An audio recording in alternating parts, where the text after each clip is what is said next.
This is a Japanese studio from 1937 using these huge bulky lights to these huge flashy cameras. Now we are at an era of videos and cameras are way more accessible than before. Even we always have a camera with us, but I almost never use my phone camera for cinematic shots like this. But wait a moment, what if I tell you these shots are taken from a phone camera? Hell no, right? That's what I thought as always until I used the latest iPhone camera with Apple ProRes Log. I was blown away by the footage and the range I got. I haven't just used the regular phone camera, I have used some extra tools to achieve cinematic shots like this. In this video, I'm going to break it down for you how you can get the best cinematic videos from your iPhone and the essential tools you need. I always shoot my cinematic stuff with my Sony FX3. The only reason I was inspired to shoot with my phone is I have been sent a package from Saramonic, their whole cinematic film kit. By the way, this video is not sponsored in any way where I sell you a bunch of stuff I don't like. You can use my ways using any company's product. I'm using the Saramonic ones because it is the only ones I have.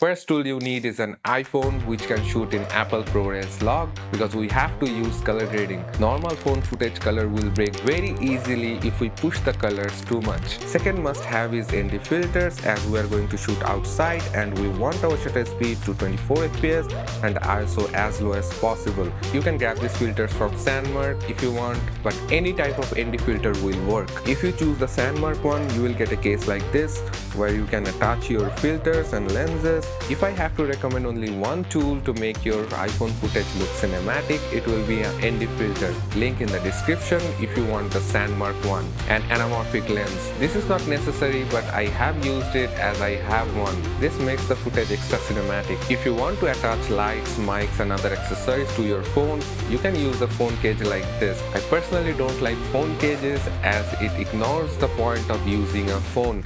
It makes the setup more bulky and noticeable, but if you want to go full on, I recommend using a phone cage. You need to use Blackmagic camera app to shoot Apple ProRes Log without a SSD attached. This is the way I shoot my footage. Go to settings of the Blackmagic camera app, select the codec Apple ProRes 422LT if you want to save some memory, resolution 4K and color space Apple Log HDR.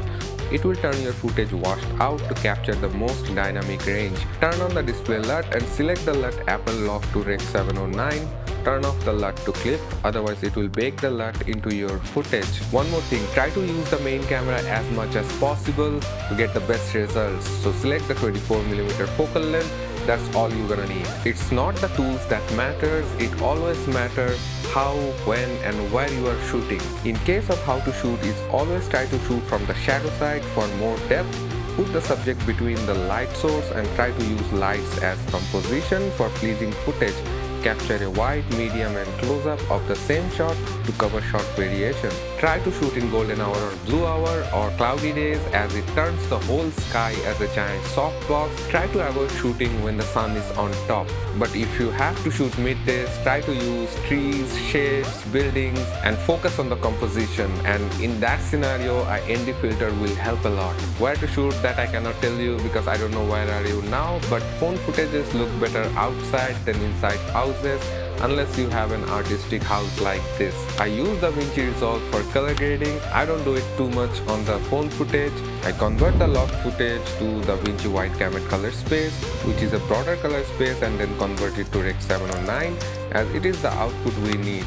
Then use Dehancer to get the film look. You can use Film Look Creator if you want.